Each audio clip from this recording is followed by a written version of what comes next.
మన ప్రభువును రక్షకుడైన యేసుక్రీస్తు వారి అతి శ్రేష్టమైన నామమునకు మహిమ కలుగును గాక. ఒకసారి మన రెండు చేతులు పైకెత్తి దేవునికి స్తోత్రం చెప్దాం. మరొకసారి చెప్దాం, గట్టిగా చెప్దాం. చాలా సంతోషం. మరొక పర్యాయము ప్రభువారు మనకిచ్చిన ఈ గొప్ప శ్రేష్టమైన సమయాన్ని బట్టి కొద్ది నిమిషాలు దేవుని వాక్యాన్ని జ్ఞాపకం చేసుకుందాం. మత్తయి సువార్త 7వ అధ్యాయము. మత్తయి సువార్త 7వ అధ్యాయము 13-14 వచనాలు చదువుకుందాం. ఇరుకు ద్వారమున ప్రవేశించుడి, నాశనమునకు పోవు ద్వారము వెడల్పును, ఆ దారి విశాలమునై ఉన్నది, దాని ద్వారా ప్రవేశించువాడు అనేకులు. జీవమునకు పోవు ద్వారము ఇరుకును, ఆ దారి సంకోచితమునై ఉన్నది, దానిని కనుగొను వారు కొందరే. చదవబడిన దేవుని మాటలు ఒకసారి మనం ఆగి ఆలోచిస్తే, ఈ మత్తయి సువార్త 5వ అధ్యాయము, 6వ అధ్యాయము, 7వ అధ్యాయము, దీన్ని కొండ మీద ప్రసంగం అంటారు. అంటే యేసుక్రీస్తు ప్రభువారు కూడా 3 రోజులు కోటాలు పెట్టారు సభలో. అంటే ఆయన ఎవరిని పిలవలా, ఆయన దగ్గరికి చాలా మంది వచ్చి మీరు మాట్లాడండి అయ్యా మేము వింటాము అన్నట్టుగా వచ్చి కూర్చుండిపోయారు. మత్తయి సువార్త 5వ అధ్యాయంలో నోరు తెరిచెను యేసయ్య, నోరు తెరిచి రాగు మాట్లాడసాగెను అని మొదలెడతారు. విచిత్రం ఏంటి అంటే, ఈరోజు మన ప్రసంగాలన్నీ కూడా ఇలా యూట్యూబ్లోనూ సీడీ కింద చేసుకోవడం మనం చేస్తూ ఉంటాం, ఇంటర్నెట్లో పెడుతూ ఉంటాం. యేసయ్య ఆయన ప్రసంగాలు మనకు బైబిల్ గ్రంథం ద్వారా మనకు అందించారు. దేవునికి మహిమ కలుగును గాక. ఒకవేళ ఎవరిదైనా ప్రసంగం మనం కాపీ కొట్టామనుకోండి, ఏమంటాం? అబ్బాయి ఈ ప్రసంగం ఆయన చెప్పినట్టే ఉందిగా, ఈ ప్రసంగం అచ్చం ఆయనలాగే దించేశాడుగా.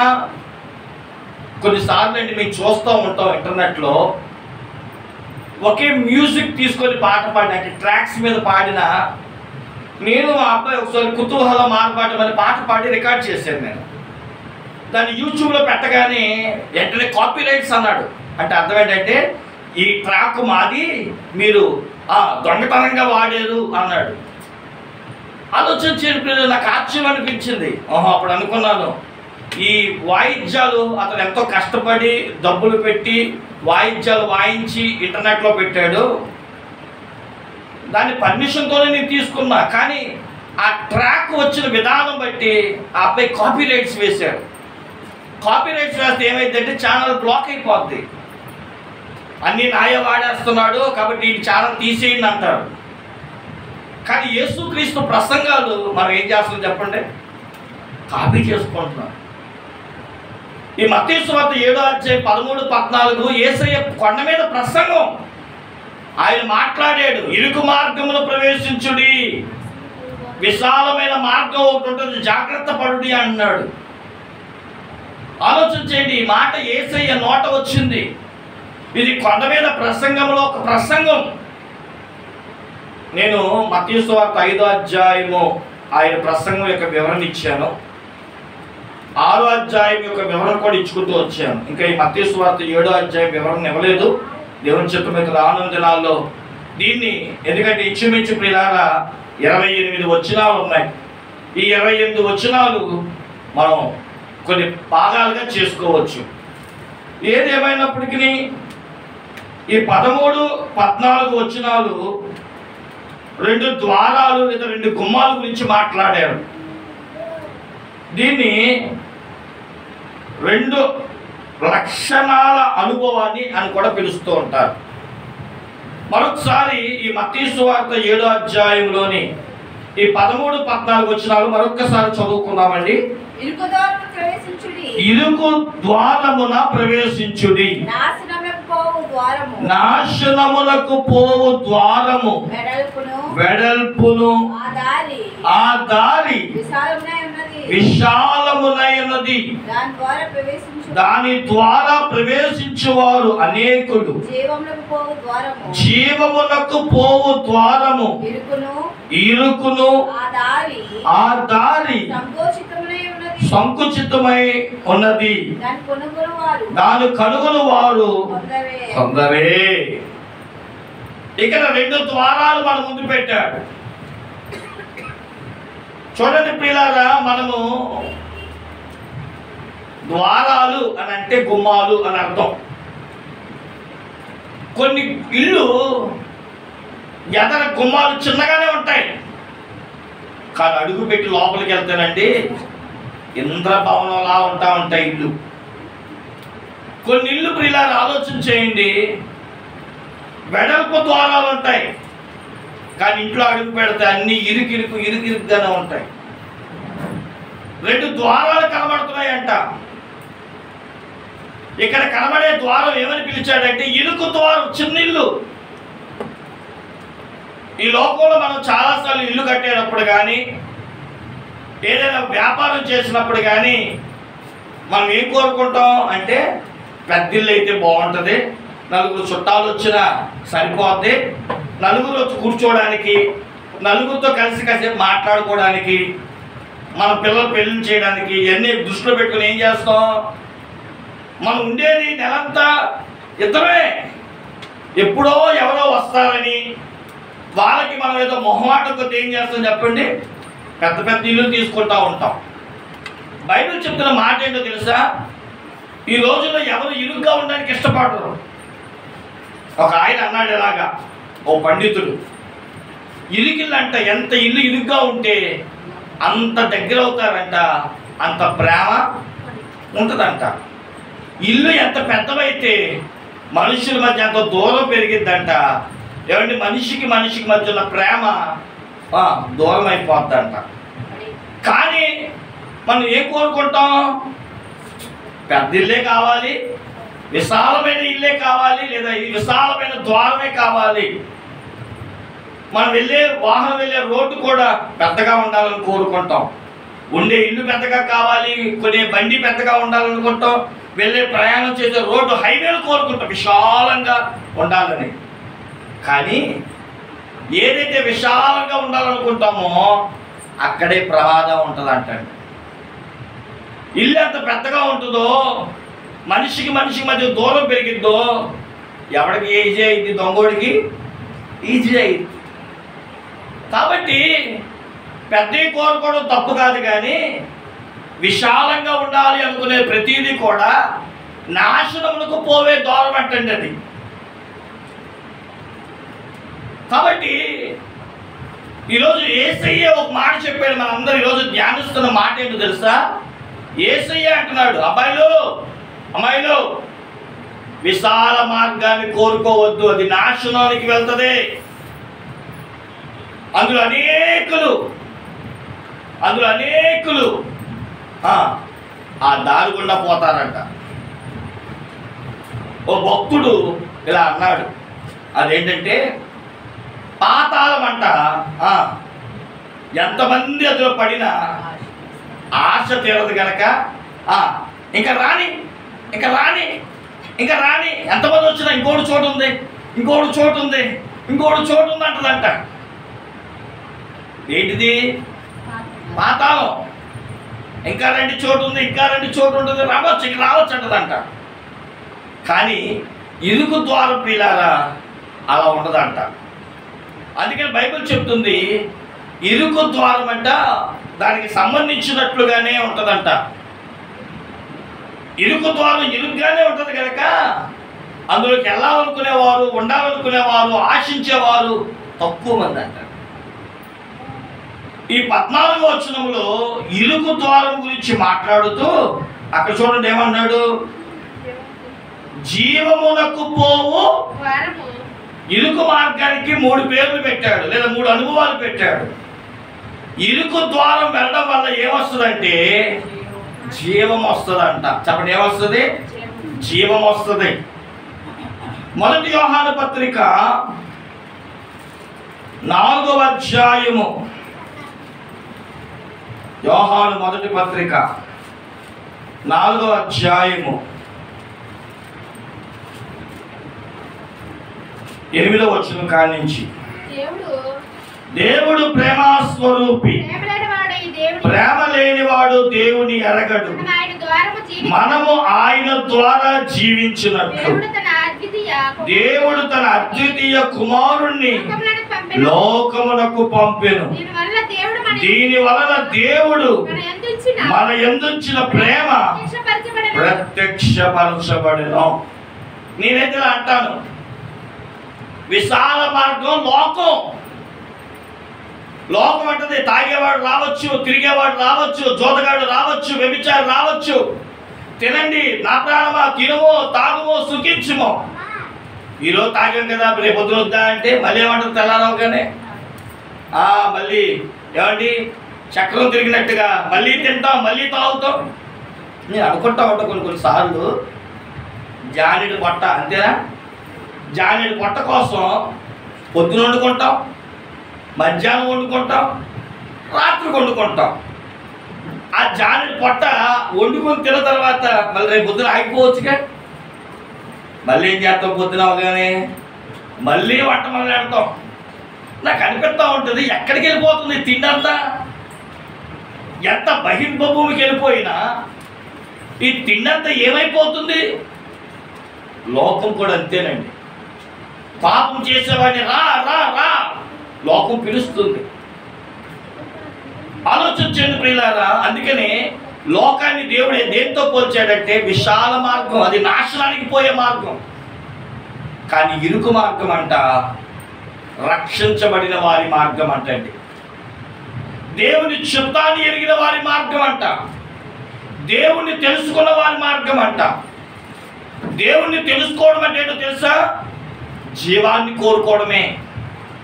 ద్వితీయోపదేశ కాండము 30వ అధ్యాయం 19-20 వచనాలు చదువుకుంటే దేవుడు అక్కడ చెప్తాడు, జీవమును మరణమును ఆశీర్వాదమును శాపమును మీ ఎదుట ఉంచి ఉన్నాను, మీకేం కావాలో కోరుకోండి. దేవుడు పక్షపాతి కాదండి. ఇది నువ్వు తీసేసుకో అని చెప్పి నీకు ఏది అంటకట్టాడు. అందుకని ప్రకటన కింద 3వ అధ్యాయం 20వ వచనంలో అంటుంది, ఇదిగో నేను తలుపు యొద్ద నిలబడి తట్టుచున్నాను, ఎవడైతే నా స్వరము విని తలుపు తెస్తాడో అతనితో నేను, నాతో అతడు భోజనము చేయును. చాలాసార్లు ప్రియులారా, కొందరి ఇంట్లో మనం ఫోటో చూస్తూ ఉంటాం. యేసుక్రీస్తు ప్రభువారు ఇంటి బయట నిలబడి తలుపుని తడుతున్నట్టుగా. ఆ ఫోటోకు ఒక అర్థం ఉంది. ఏంటా అర్థం అంటే, ఒక ఆయనంట పెయింటింగ్ పోటీలు పెడితే ఈ బొమ్మ గీశాడంట. యేసుక్రీస్తు ప్రభువారు తలుపు తడుతున్నట్టు, ఆయన చేతిలో ఒక చేతిలో దొడ్డికర్ర, ఓ చేతిలో మేక లేదా గొర్రె పిల్ల ఉన్నట్టుగా ఓ ఫోటో గీశాడంట. ఆ బొమ్మ ఆ అధికారికి నచ్చి ఫస్ట్ ప్రైజ్ ఇచ్చాడంట. ఈలోపు ఒకడు అంటాడు, ఫోటో అంతా బాగానే ఉంది కానీ తలుపు గొళ్ళు లేదు అన్నాడంట. ఏం లేదు, తలుపుకి గొళ్ళెం లేదు. అప్పుడు అధికారి ఆ వ్యక్తిని పిలిచి, అబ్బాయి ఫోటో అంతా బాగుంది కానీ తలుపుకి ఏం లేదు. ఎప్పుడే ఆలోచించాం అసలు మనం? ఆలోచించండి, తలుపు గొళ్ళెం లేదు కాబట్టి నువ్వేం గీయాలి? అప్పుడు ఆ క్రైస్తవేతడు అన్నాడంట, గొళ్ళువే ఉంటే ఆయన కొట్టాల్సిన పనే ఉంది.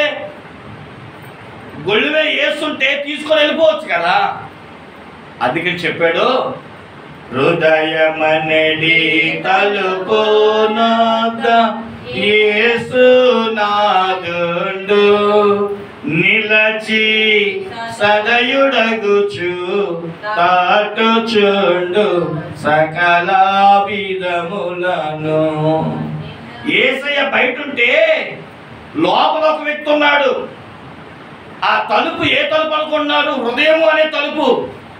హృదయము అనే తలుపు యేసయ్య కొడతా ఉంటే లోపల ఉన్నవాడు ఆయన స్వరాన్ని వినాలి, ఆయన వాక్యాన్ని వినాలి, ఆయన మాటలు వినాలి. ఆయన చప్పుడు వినాలి. అప్పుడు ఏం చేయాలి? లోపల ఉన్న వ్యక్తి గొళ్ళు తీయాలి. అప్పుడే యేసయ్య ఆ ఇంటిలోకి ప్రవేశించగలడు. కాబట్టి మీరు ఫస్ట్ ప్రైజ్ ఇచ్చినా ఇవ్వకపోయినా బయట గొళ్ళు పెట్టకూడదండి. ఇది హృదయం అనే తలుపు. యేసయ్య ఏ హృదయాన్ని పడతా హృదయాన్ని తట్టడు. ఆయన కొన్ని వేల మందికి వాక్యం చెప్తే అందులో ఒకరో ఇద్దరో చెప్పని ఏమవుతారంటే రక్షణ పొంది యేసు మాకు కావాలని తీర్మానం తీసుకుంటారు. అందుకని బైబిల్ చెప్తుంది, నాశనానికి పోయే ద్వారము ఏమండి విశాలమైన మార్గానికంట ఎంతో మంది వెళ్తారు, నశించిపోతారు. కానీ ఇరుకు మార్గాన్ని, ఇరుకులో ఉన్న ఈ విశాలతను గుర్తించేవారు కొందరే. ఆ కొందరు ఎవరి అంటే యేసు మాకు కావాలి అని ఆ జీవం కొరకు ఎదురు చూసేవాడంట. ఈ యోహాను భక్తులు 4వ అధ్యాయంలో ఏమంటున్నాడో తెలుసా? యేసుక్రీస్తు ప్రేమస్వరూపి, ఆయన జీవం కలిగిన వాడు. ఆ జీవం ఎలా వచ్చిందంట? మళ్ళీ ఒకసారి ఆ మాట చదివితే, ఆయన కుమారుణ్ణి మనకిచ్చి, చూడండి 9వ వచనంలో, ఆయన ద్వారా జీవించినట్లు దేవుడు తన అద్వితీయ కుమారుణ్ణి లోకమునకు పంపెను. జీవించడం అంటే ఈరోజు చాలా మంది అనుకుంటారు, ఎవడు చూసి వచ్చాడండి నరకానికో పరలోకానికో, బతుకున్నంతసేపే కదా అనుకుంటారు. యేసుని ఎందుకు నమ్మాలి అంటే ఈ భూ సంబంధమైన వాటిలో ఆస్తిని సంపాదించుకోవడానికి కాదు, ఈ భూ సంబంధంలో పిల్లల స్వస్థతల కోసం కాదు, ఈ భూ సంబంధంలో వరాలు ఇల్లు కట్టడానికి కాదు, కానీ యేసును సంపాదించుకుంటే పరలోకం దక్కుతుంది. దేవునికి స్తోత్రం చెప్పండి. హల్లెలూయా. యోహాను సువార్త 3:16, ఈ దేవుడు లోకమును ఎంతో ప్రేమించాను కాగా ఆ అద్వితీయ కుమారుని యందు విశ్వసించువాడు నశింపక నిత్య జీవము పొందినట్లంట ఆయనంట తన కుమారుని ఏం చేశాడు? అనుగ్రహించినట్లుగా మనం చూస్తున్నాం.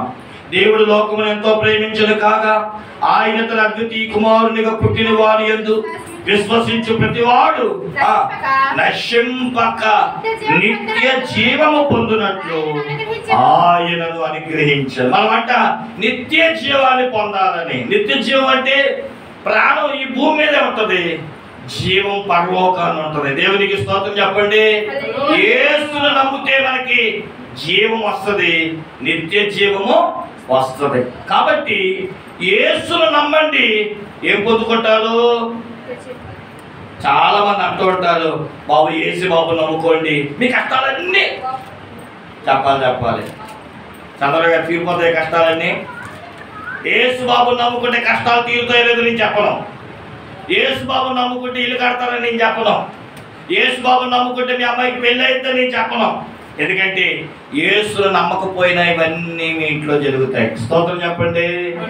కానీ యేసు క్రీస్తు నమ్మితే మట్టిగా పరలోకాన్ని సంపాదించుకుంటాడు. ఎందుకని ఆయనే చెప్పాడు యోహాను 14:6లో, నేనే మార్గమును, నేనే సత్యమును, నేనే జీవమును, నా ద్వారా తప్ప ఎవడును తండ్రి వద్దకు చేరలేడు. కాబట్టి పిల్లరా, ఆయన ఇరుకు మార్గాన్ని సూచిస్తున్నాడు. యేసు అంటే ఇరుకు మార్గం అని. యేసును నమ్మిన వారు జీవాన్ని పొందుకుంటారని బైబిల్ చెప్తుంది. ఇక రెండో మాట మనం చూసిన వారి మీద అక్కడ ఇంకో మాట రాశాడు, ఈ ద్వారం అంట పిల్లారా సంకుచితమై ఉన్నది అంటున్నాడు. ఏమై ఉన్నదంటే సంకుచితం. అంటే యేసు నమ్ముకోవడం అంత ఈజీ కాదు, కష్టాలతో ఉంటుంది, ఇబ్బందులతో ఉంటుంది.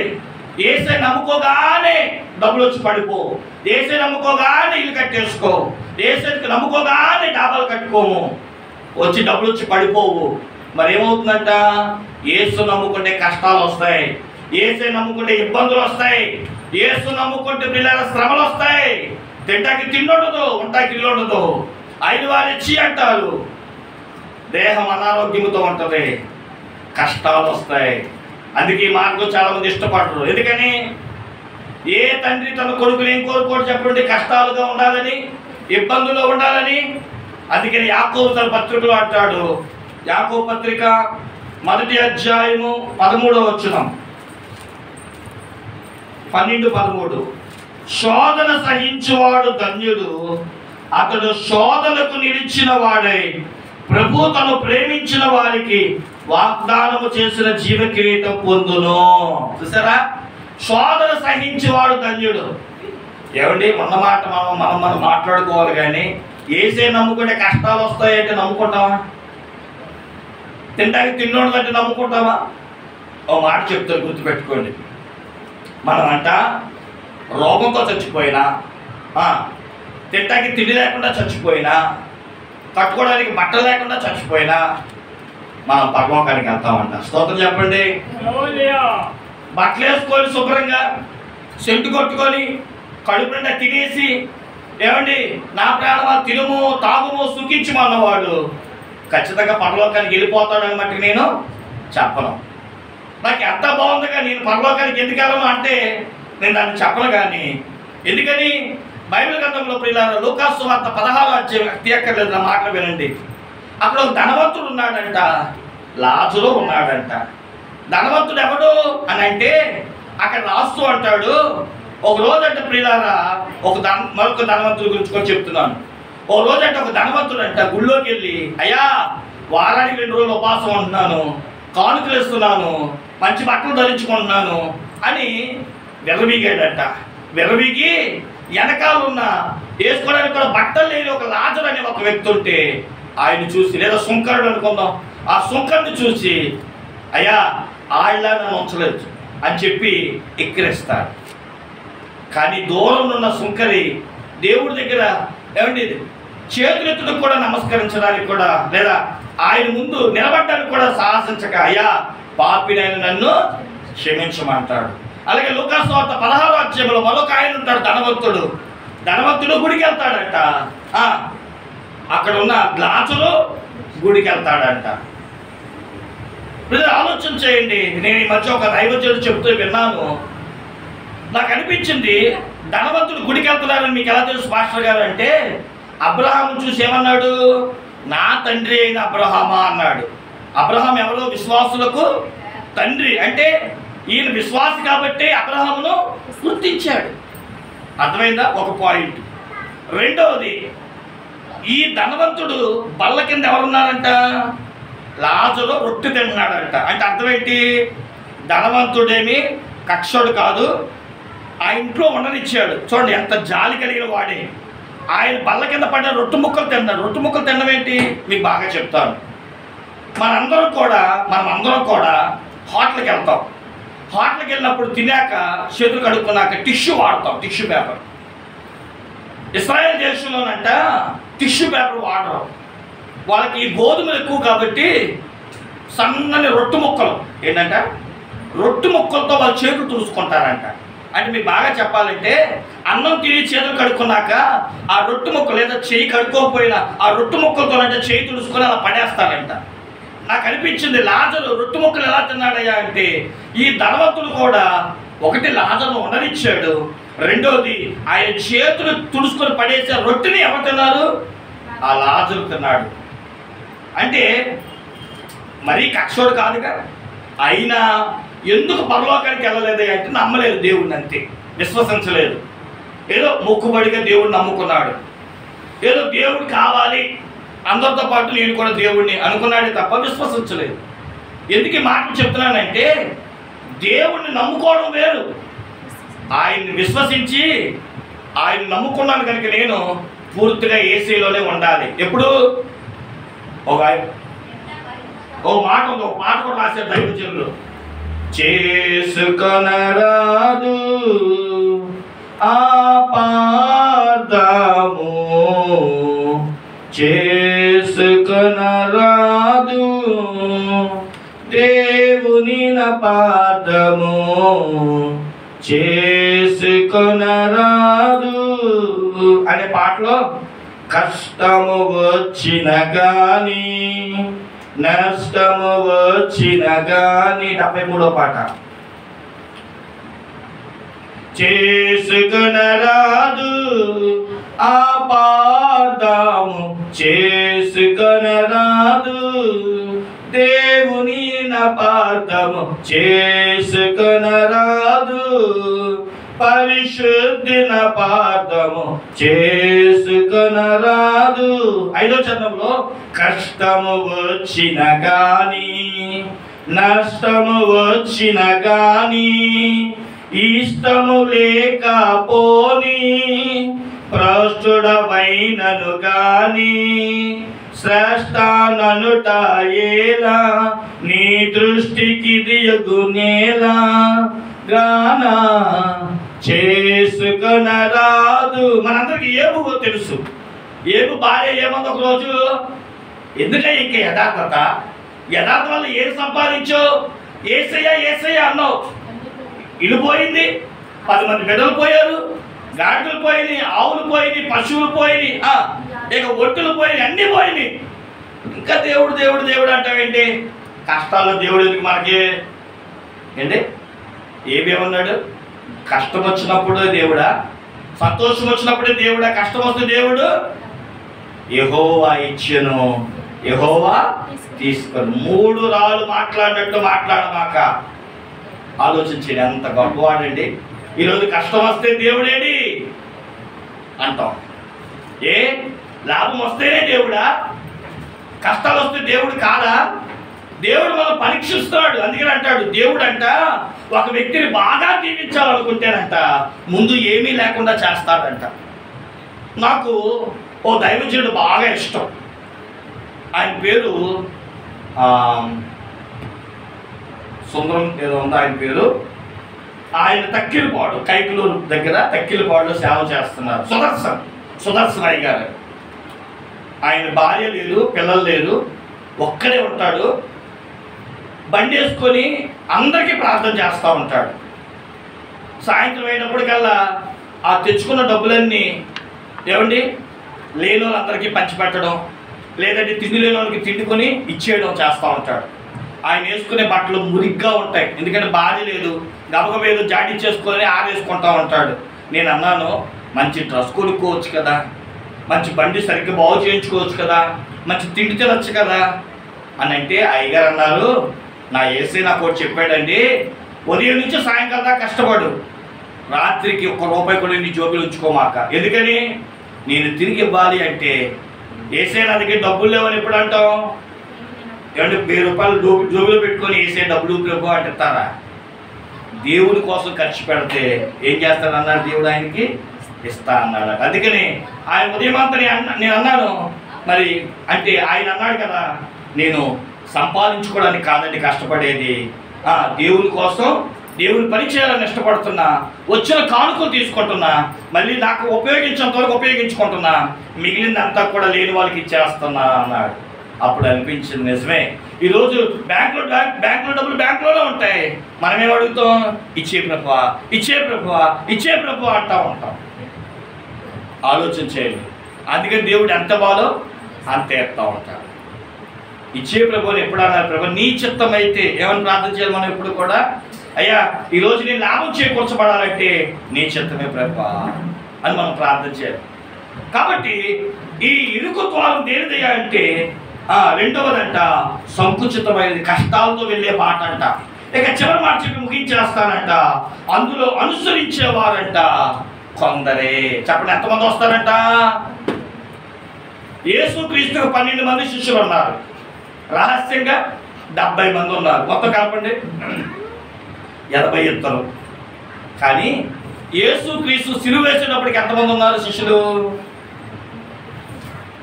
పేతురు గారేమో దూరంగా ఉన్నాడు, యోహాను గారేమో దగ్గరగా ఉన్నాడు. ఒక మాటలో చెప్పాలంటే సిలువలోనంట యేసుక్రీస్తు సిలువలో ఉంటే ఆయన పలికిన 3వ మాటకు వచ్చేటప్పటికంట ఒకటేమో తల్లి అయిన మరియమ్మ ఉందంట, రెండోది శిష్యుడు వచ్చి యోహాను గారే ఉన్నారంట. ఆ ఇద్దరిని సంఘంగా కట్టుకున్నాడంట. దేవునికి స్తోత్రం చెప్పండి. యేసుని ఎంతో మంది వెంబడిస్తారు. అంతెందుకండి, మనందరికీ ఇశ్రాయేల్ ప్రజలు తెలుసు కదా, ఐగుప్తులోంచి వాళ్ళు బయలుదేరినప్పుడంట 6 లక్షల కాల్బలం, అంటే మగవాళ్ళు, ఓన్లీ మగవాళ్ళే పెద్దోళ్ళు 6 లక్షల మంది అంటే యుద్ధం చేయగలిగిన వారు. మరి ఆడపిల్లలు, మగపిల్లలు, చిన్నపిల్లలు అలా లెక్కేస్తుంటే 25 లక్షల మంది అంటండి. 25 లక్షల మంది బయలుదేరితే కానాను చేరినప్పటికి ఎంతమంది వచ్చారు? 2. ఒకటి యెహోషువ, 2 కాలేబు. మరి మిగిలిన వాళ్ళందరూ అరణ్యంలో ఆకులు రాలినట్లు రాలిపోయారు. చూసారా?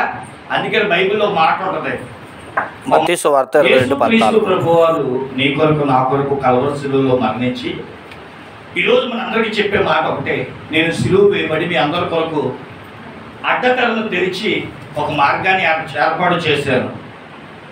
10వ అధ్యాయము 19వ వచనం చదువుదామండి.